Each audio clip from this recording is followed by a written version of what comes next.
আজকে মোটামুটি আপনারা জেনেই গিয়েছেন যে হাইকোর্টে গিয়েছিলেন বিতাড়িত মুখ্যমন্ত্রী। অনেকে প্রাক্তন বলছে, অনেকে বিতাড়িত বলছে। বিতাড়িত কথাটাই মনে হয় জাস্টিফাইড এই বিষয়ের উপরে, কারণ উনি নিজে থেকে চেয়ার ছাড়েননি, রাজ্যপাল বরখাস্ত করেছিলেন, তারপরেই ওনাকে প্রাক্তন করা হয়েছে। ফলে বিতাড়িত মুখ্যমন্ত্রী গিয়েছিলেন ওকালতির বেশ পড়ে আজকে হাইকোর্টে।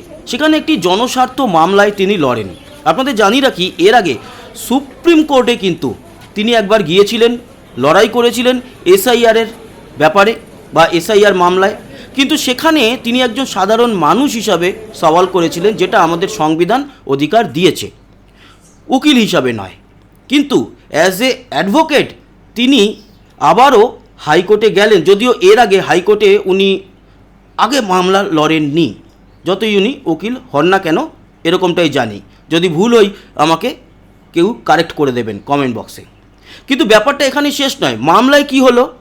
মামলায় যেটা হলো তাতে শোনা হয়েছে দু তরফেরই, এবং শুনে যেটা বলা হয়েছে দুপক্ষকেই হলফনামা দিতে হবে।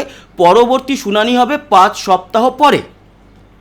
তার মধ্যে দুই দপ্তরকেই আর কি, মানে মমতা বন্দ্যোপাধ্যায়ের তৃণমূলের দপ্তর, তারা যে অ্যালিগেশন লাগাচ্ছে, এবং বিপক্ষ এখন রাজ্য সরকার, তার মানে বিজেপির গভর্নমেন্ট, তাদেরকেও কিন্তু হলফনামায় লিখতে হবে যে এগুলো হয়েছে কি না, বা সমস্ত বিষয়টা নথিভুক্ত করে আদালতকে জানাতে হবে। আদালত তারপরে ডিসিশন নেবে কতটা ঠিক কতটা ভুল, এবং 5 বিচারপতির বেঞ্চ বসানো যাবে কি না। তার মানে এটা দিল্লি বহু দূর। কিন্তু এর মধ্যে যেই সমস্যাটা আবার তৈরি হয়েছে, সেটা মমতা বন্দ্যোপাধ্যায়ের জন্য খুব একটা ভালো নয়।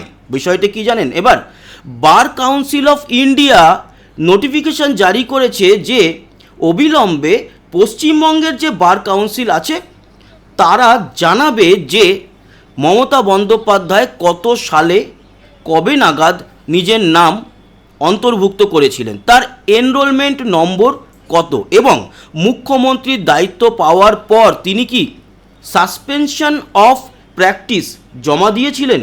খুব গুরুত্বপূর্ণ এটা। এবং তারপরে আবার নতুন করে কোনো অ্যাডভোকেট যদি প্র্যাকটিসে আসতে চায়, তখন আবার রিজিউম অফ প্র্যাকটিস এই হলফনামা জমা দিতে হবে। মানে ফের কাজ শুরু করব তার অনুমতি চেয়ে। সেগুলো কি জমা দিয়েছেন? আগামী 2 দিনের মধ্যে এই সমস্ত তথ্য জমা দেওয়ার নির্দেশ দিয়েছে বার কাউন্সিল অফ ইন্ডিয়া। এটা খুব গুরুত্বপূর্ণ। আমার মনে হয় যেখানে ওনার আশেপাশে চন্দ্রিমা ভট্টাচার্য রয়েছেন এবং রয়েছেন কল্যাণ বন্দ্যোপাধ্যায়, ওনারও নামও ছিল সেই মামলার অ্যাডভোকেটদের যে নাম, সেই তালিকায় মমতা বন্দ্যোপাধ্যায় ছিল।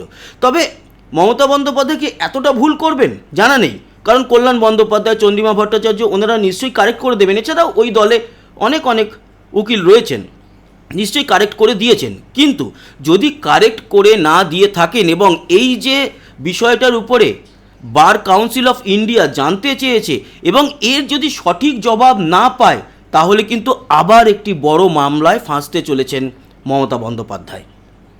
বিষয়টা আবারও কিন্তু চুপচাপ বাড়িতে বসেছিলেন, বুস্ট করতে গিয়ে তিনি তার কর্মীদের মরাল আবার এমন না হয়ে গেল যে বাঁশ নিয়ে নিলেন, বা কুড়োল রাখা ছিল কুড়োলের উপরে পা মেরে বসলেন। 2 দিনের মধ্যে জানতে পারবো। মনে হয় সব ঠিকঠাকই আছে, আর যদি না হয় ওই যে বললাম আবার একটা মামলাতে উনি ফেসে গেলেন, আর সেই বিষয় নিয়ে আবারও মামলা হবে, আবারও চলবে। জল কিন্তু বেশ ঘোলা হচ্ছে, আর এই ঘোলা জলে আমরা নজর রাখছি। অনেকে মাছ ধরছেন, আর আমরা দেখছি উপর থেকে ঘটনা কোন দিকে গড়ায়, আর যেরকমটা দেখছি উপলব্ধি করছি আপনাদের সামনে পৌঁছে দিচ্ছি।